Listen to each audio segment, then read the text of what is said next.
پہاڑی زبان میں اپڈیٹ سنیے۔ بھارت دے زیر تسلط جموں کشمیر دے عوام گزشتہ 7 دہائیاں تھیں بھارت دی غلامی بے زندگی دے سخت ترین ایام گزارے ہیں۔ قضیہ کشمیر اقوام متحدہ دے ایجنڈے اتے سب تھی پرانا قضیہ ہے۔ جنوبی ایشیا بچ یہ واحد خطہ ہے جتھے دے لوکاں کو آج تک اپنے سیاسی مستقبل دے تعین دا موقع فراہم نہیں کیتا گیا۔ اقوام متحدہ کو اپنے چارٹر دے تسلیم شدہ اصولاں، بین الاقوامی معاہداں اور سلامتی کونسل دی قرارداداں دی بنیاد تے رائے شماری دے ذریعے قضیہ کشمیر کو حل کرانا چاہیے۔ کشمیریاں دی تحریک آزادی کو عالمی سطح تے ایک منصفانہ جد و جہد دے طور تے قبول کیتا گیا ہے۔ بین الاقوامی قانون کشمیریوں کو آزادی دا حق دیندا ہے۔ بھارت جھوٹے فلیگ آپریشنز اور پروپیگنڈیاں دے ذریعے آزادی دی جد و جہد کو دہشت گردی نال نہیں جوڑ رکھتا۔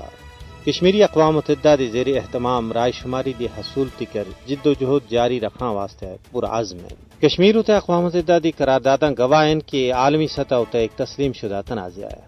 کشمیر بھی تعینات اقوام متحدہ دے فوجی مبصرین اس گل دا ثبوت ہیں کہ یہ تنازع سلامتی کونسل دے زیر غور ہے۔ کشمیر تے UNSC دے اجلاساں سن ثابت کر دیتا ہے کہ عالمی سطح تے ایک تسلیم شدہ تنازع ہے۔ یہ کشمیری عوام دی بے مثل و مثال قربانیاں ہیں جنہاں سن عالمی سطح تے اس تنازع کو اجاگر کیتا ہے۔ اس کے علاوہ پاکستان سن بھی نیشنل اور انٹرنیشنل سطح تے قضیہ کشمیر کو اجاگر کرنا وچ مچ اہم اور کلیدی کردار ادا کیتا ہے۔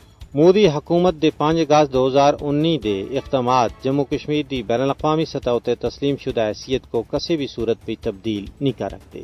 معاملے دی حقیقت یہ ہے کہ کشمیر بھارت دے جبری اور غیر قانونی قبضے وچ ہے۔